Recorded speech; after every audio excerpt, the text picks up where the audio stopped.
বাড়ি ঘর কোনটা এখানে না বাড়ি ঘর আর একটা টাওয়ার সুপার ঘর ছিল। হ্যাঁ খাটটা এখানে ছিল। এখানে খাটটা ছিল। হ্যাঁ বাড়ি ছিল এটা। এখানে তো সবাই ছিল মামা খালি বাইরে নিয়ে এসে বলে খালি থাকতো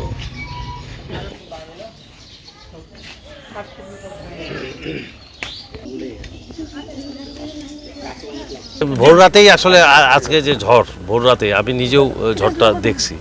আর সর্বোপরি কথা হলো, বিভিন্ন জায়গায় খোঁজ খবর নিয়েছি আমার নির্বাচনী এলাকায় যেখানে ক্ষতিগ্রস্ত হয়েছে। আমি সেখানে বেশ কয়েকটি জায়গায় আমি ইতিমধ্যে পরিদর্শন করেছি। কিছু কিছু জায়গায় আমরা লক্ষ্য করেছি যে ঘর বাড়ি কিছুই নেই। আবার মৃত্যুরও খবর শুনেছি, সেখানে এসেছি। এখন আসলে প্রাকৃতিক দুর্যোগ, এটা তো আর আটকে রাখা যাবে না। এটা যেখানে যেভাবে হওয়ার হবে। তা আমাদের এটার জন্য প্রস্তুতি থাকতে হবে যেন এই ধরনের পরিস্থিতির মধ্যে আমরা যেন না পড়ি। সর্বোপরি আসলে মানুষের সুখে দুঃখে আপদে বিপদে আমি সবসময় আছি, সবসময় থাকব। আর আজকে আপনারা এখানে এসেছেন, আমি সকলকে ধন্যবাদ জানিয়ে, এবং যারা ক্ষতিগ্রস্ত হয়েছে সরকারের তরফ থেকে প্রশাসনের সাথে ইতিমধ্যে আমার কথা হয়েছে, তারাও সহযোগিতা করবে, আমরাও ব্যক্তিগত অর্থায়নে সহযোগিতা করব। আর সকলের প্রতি সমবেদনা জানাচ্ছি, শোক জানাচ্ছি। আসসালামু আলাইকুম। এই মুহূর্তে যারা খোলা আকাশের নিচে আছে তাদের জন্য তাৎক্ষণিকভাবে কি ব্যবস্থা আছে? খোলা আকাশে যারা আছে তাদের জন্য আমরা আর্থিকভাবে সহযোগিতা করছি। আমরা আমাদের দলের নেতাকর্মীদের নির্দেশনা দিয়েছি যে এই ধরনের লোক থাকলে আমাদেরকে জানাবেন, আমরা তাদের আর্থিক সহযোগিতা দিব। প্রয়োজনে আপাতত থাকার অন্য জায়গায় ব্যবস্থাও করে দেওয়া হবে। আর সব প্রশাসনের সাথে কথা হয়েছে, তারাও সহযোগিতা করবে। আপনার নির্বাচনী এলাকায় কয়টি গ্রাম ক্ষতিগ্রস্ত হয়েছে? আমার নির্বাচনী এলাকায় গ্রাম বলতে আসলে কিছু কিছু বিচ্ছিন্নভাবে ক্ষতিগ্রস্তগুলো হয়েছে, দু এক জায়গায়। কোথাও আমরা লক্ষ্য করেছি যে বাড়ি কোনো একটা বাড়িই নেই। কোথাও আপনাদের ক্ষেতগুলো আপনার ঝড়ের কবলে পড়ে ক্ষতিগ্রস্ত হয়েছে, ফসলের ক্ষতি হয়েছে, আম বাগানের ক্ষতি হয়েছে।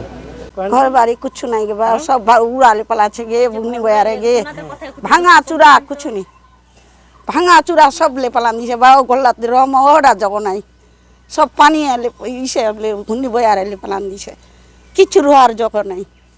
এমন আমরা হয়েছি আলা মনে হচ্ছে ইসে ফকিরের বাহারা হয়ে গেছে, কিছু নাই বাও, কিছু নাই ঘর বাড়ি কেন করো আমাকে বাও।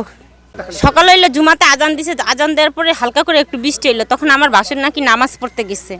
আর আমার ভাবি ঘর ছিল, উনি গরু নিগলাইলো, গরু নিগলায় বাঁধছে, বাঁধাও যখন ওই যে বাতাস আইছিল না, বাতাস আইসে মতন উনি এরকম ওই বাসের ইয়াটা ধরে খাড়াইছে, খাড়ানোর পরে টিন পুরা চালের ইয়া ভাঙে ওসে ওর উপরে পড়ছে, পড়ে সেটা ওইখানে ঝাঁকা দেওয়া ছিল।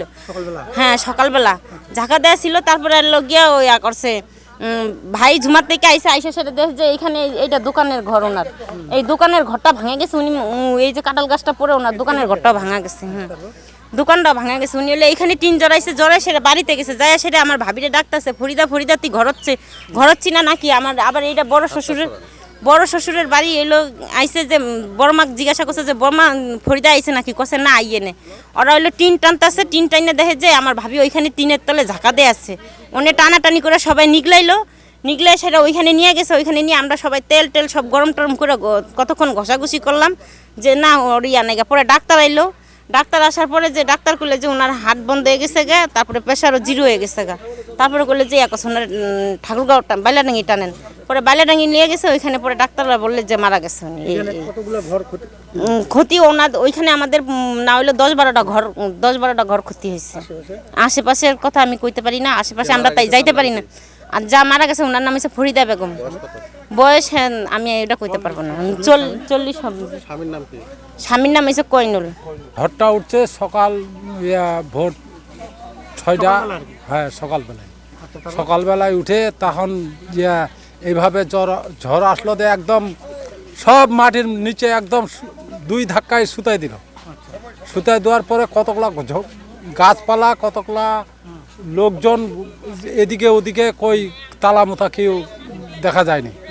এরকম ঝড়ের পরে খবরটা শোনা গেল যে ওইখানে একটা মহিলা লোক টিন চাপায় অজ্ঞান হয়ে তোর বাবার বাড়ি তার নিকটে ছিল, নিকটে থাকাকালীন ওখান থেকে চিকিৎসা করে এখানে রাস্তা ক্লিয়ার করে তখন তাকে হাসপাতাল নিয়ে যায়।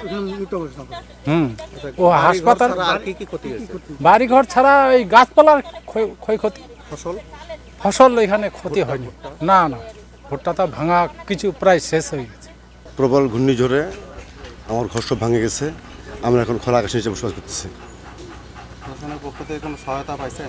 আমাদের এমপি মহোদয় আসছিল, উনি আমাদের অধ্যক্ষ মহাশয় সুজন ভাই উনি আসছিলেন। উনি আমাকে নগদ 10,000 টাকা দিয়ে গেছেন এবং ওগুলিতে উনি আমার বিষয়ে দেখতে চেয়েছেন। কী কী ক্ষতি হয়েছে? আমার বাড়ির সব পাঁচিল ভেঙে গেছে, আমার ছোয়ার ঘর ভেঙে গেছে, সব মানে বাড়ি আমার কোনো কিছুই নেই, সব কিছু ভেঙে গেছে আমার। কি নাম আপনার? আমার নাম মোহাম্মদ কামরুজ্জামান।